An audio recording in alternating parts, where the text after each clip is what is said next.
Hürmetli vatandaşlar, bugünkü leksiyalarımızı başlayımız. Leksiyada Sadaqacı Roza, Washington'da sözdeyimiz.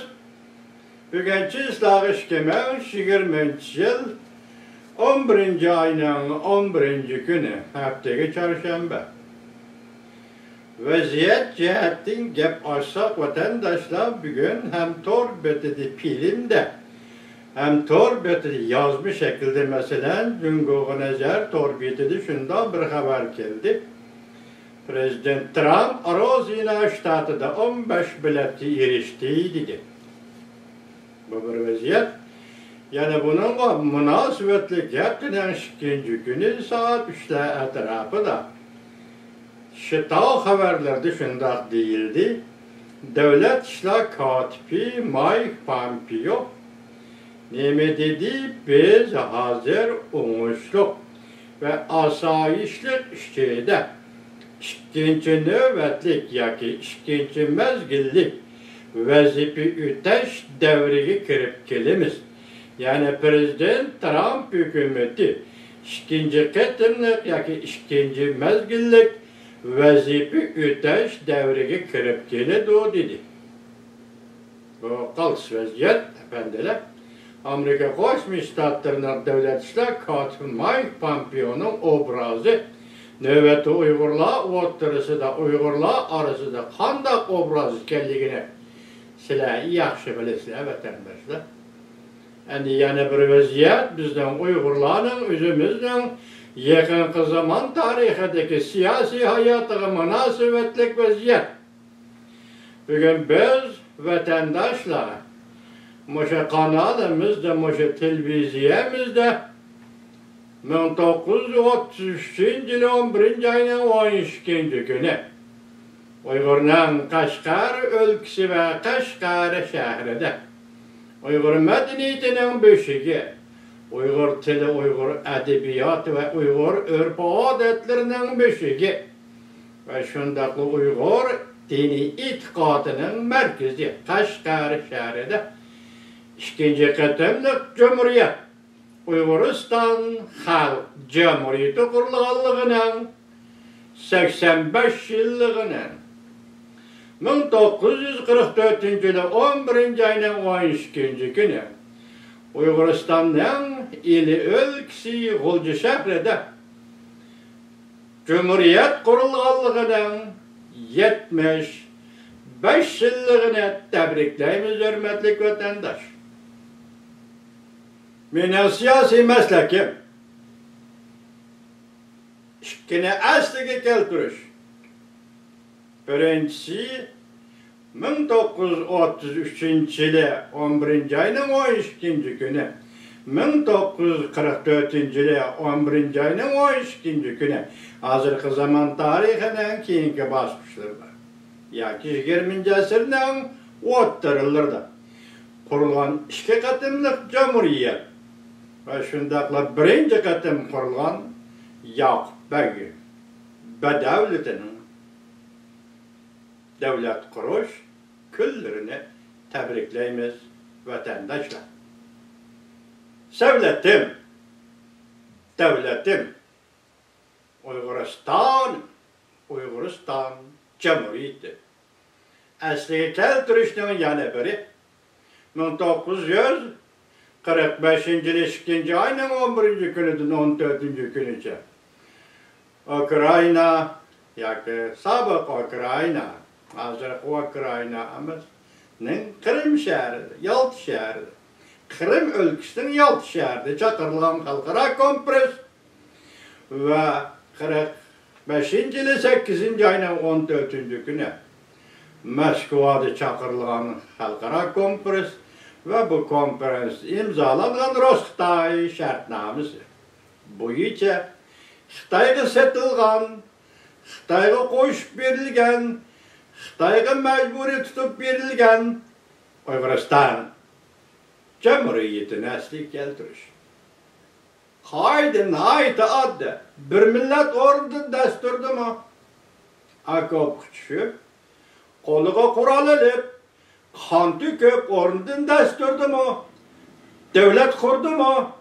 bu devletni setip etişki hiç kanda hakkın yok. Şu günden başlap Uygur dava sahnesi.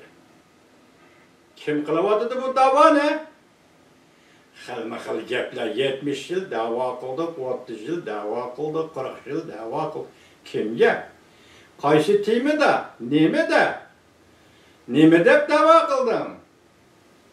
Aytip baksançı Baratop efendi bir anlap bakaymamış, hayat vaktinde sine gibi onu bir anlap bakay. Nime dep dava kıldım? Kimge? Nime de? Anlatmaz bunda. Bir varak sözüm var mı, bir varak kağızım var mı? Nime dava kıldım? O da orada keyin sözlerimiz vatandaşlar geçirenler. Bugünkü leksiyimiz bunda. Birinci evvel Şitav'ın kısaca tayyorlagan mavzusu aslidagi xabar.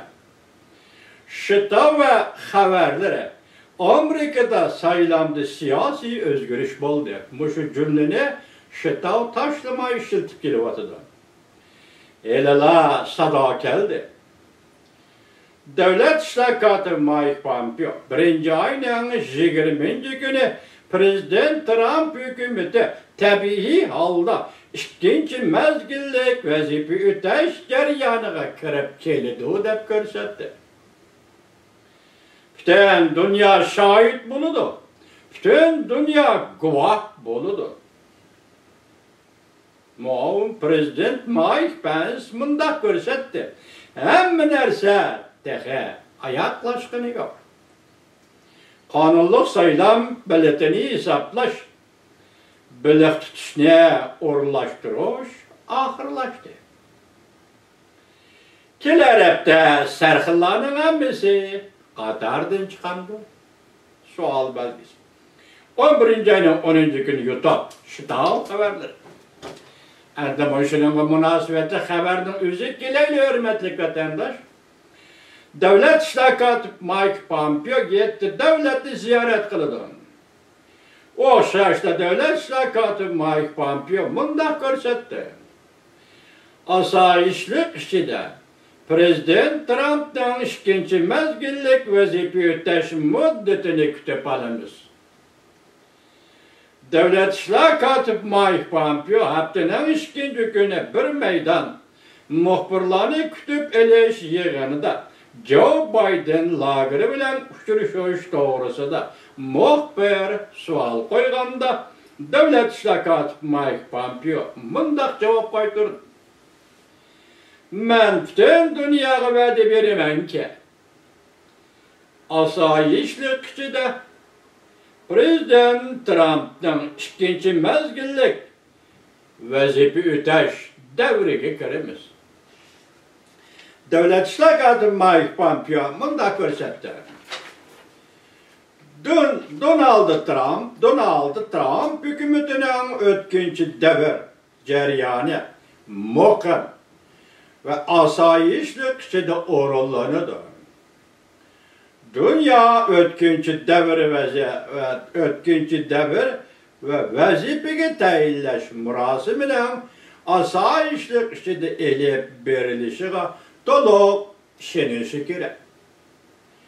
Amerika bütün dünyani erkin saylam ötkizishga davomli chaqiriq qilamdi deb savol qo'yilganda Devlet İşleri Mike Pompeo bu sualga bema'ni qo'yilgan savol bo'ldi bu. Degandan keyin mundaq ko'rsatdi.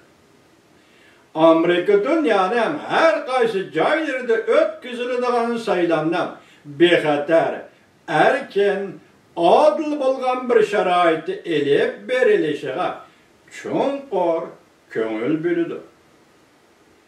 Amerika'da mülazimlar bu musafene hayatının xatarga uchrashiga qaramay tamamlaydi. Devlet İşleri Mike Pompeo shu kuni mundaq e'lon qildi. Mush haftaning 5.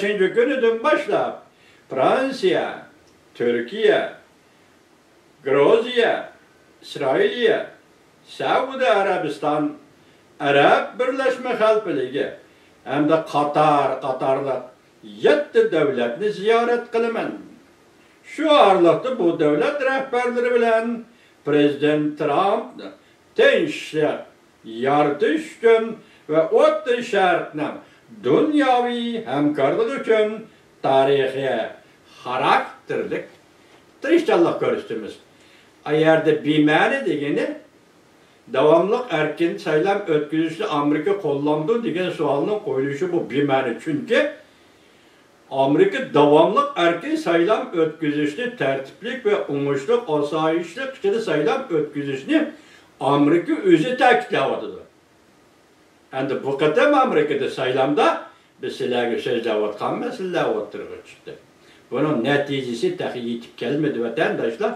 Siz biz neticesi kütüp durumuz. Devamını anlayız vatandaş.